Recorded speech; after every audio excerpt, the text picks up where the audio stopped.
कुपवाड शहर आणि परिसरात 12 जागांपैकी 10 जागा जिंकत भारतीय जनता पक्षाने वर्चस्व राखले, तर राष्ट्रवादी काँग्रेस अजित पवार पक्षाला 2 जागा मिळाल्यात. कुपवाड शहरात 12 जागा असून भारतीय जनता पक्षाने वर्चस्व राखले. राष्ट्रवादी काँग्रेस शरद पवार पक्षाचे शेटजी मोहिते आणि सविता मोहिते यांचा पराभव झाला. इथं भाजपकडून प्राजक्ता धोत्रे यांनी 5,956 इतकी मते घेतली. रवींद्र सदामते हे विजयी झालेत. राष्ट्रवादी काँग्रेसकडून गजानन मगदूम यांनी भाजपचे शहर जिल्हाध्यक्ष प्रकाश ढंग यांचा 360 मतांनी पराभव केला. मगदूम यांना 5,123, ढंग यांना 4,763 इतकी मते मिळालीत. तर प्रकाश पाटील यांनी समीर मालेगावे यांचा 8,427 इतकी मते घेऊन पराभव केला. प्रभाग 1 मधून भाजपचे चेतन सूर्यवंशी, रवींद्र सदामते, माया गडदे आणि पद्मश्री पाटील यांनी विजय मिळवत काँग्रेस महाविकास आघाडीचे विजय घाडगे, शेटजी मोहिते, रईसा रंगरेज आणि अभियंता सूर्यवंशी यांचा पराभव केला. प्रभाग क्रमांक 2 मध्ये प्रकाश रमेश पाटील यांनी उच्चांकी मते घेत काँग्रेसच्या समीर मालेगावे यांचा, तर मालुश्री खोत यांनी 6,650 इतकी मते घेतली.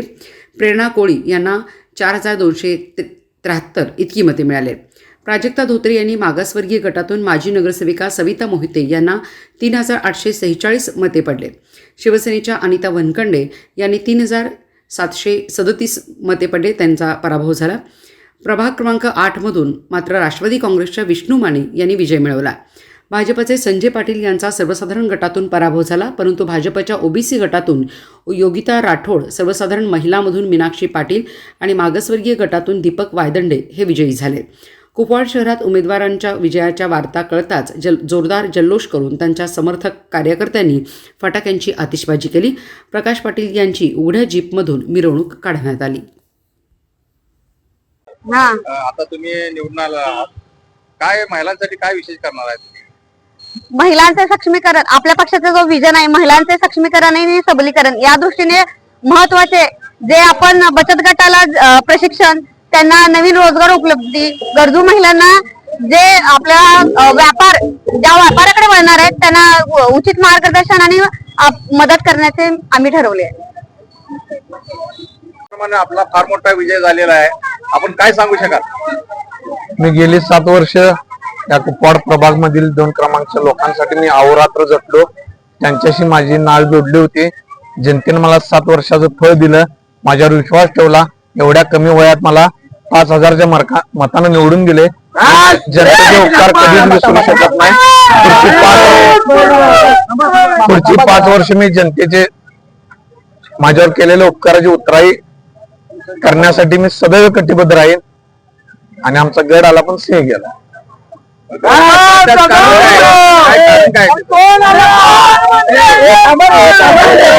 कारण काय आता जनतेलाच माहित. आपण फार मोठ्या मताने विजयी झालेला आहात, जनतेसाठी काय पुढचं धोरण काय आहे आपलं? जे प्रभाग क्रमांक 2 मध्ये विस्तारित भाग भरपूर आहेत, रस्ते असतील किंवा पाण्याची कनेक्शनची संख्या जास्त वाढल्यामुळे पाण्याचे प्रेशरचं प्रत्येक एरियात प्रॉब्लेम आहे.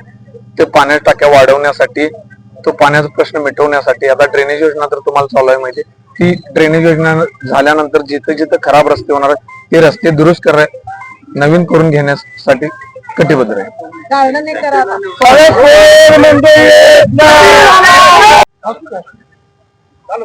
प्रभाग क्रमांक 2च्या सर्व जनतेचा आशीर्वाद मिळालेला आहे, त्यामुळे आजचा हा दिवस उगवलेला आहे.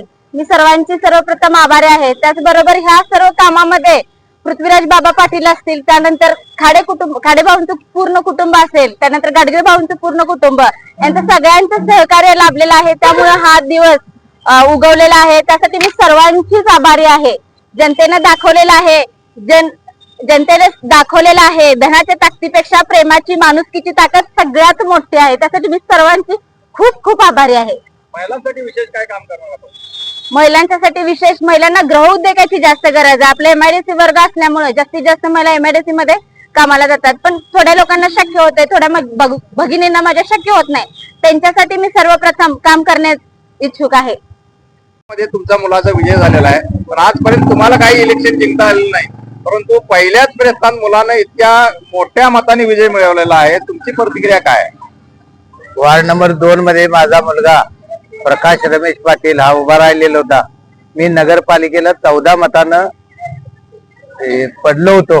त्यावेळेपासून मी राजकारणापासून अलिप्त होतो, पण आमच्या वडिलाची आमच्या आजाची जी राजकारणाची जी ही होती ते त्यानं आमच्या मुलांना आज पूर्ण केले. पण कुपवाड वार्ड नंबर 2 मधील सर्व समाजानं, मुस्लिम असू दे, हिंदू लिंगायत असू दे, जैन असू दे, सिद्धार्थ नगर मध्ये असू दे, चर्मकार समाज असू दे, धनगर असू दे, सगळ्या मतदारांनी त्याला साथ देऊन त्याला निवडून भरघोस मतांनी निवडून आलेला आहे.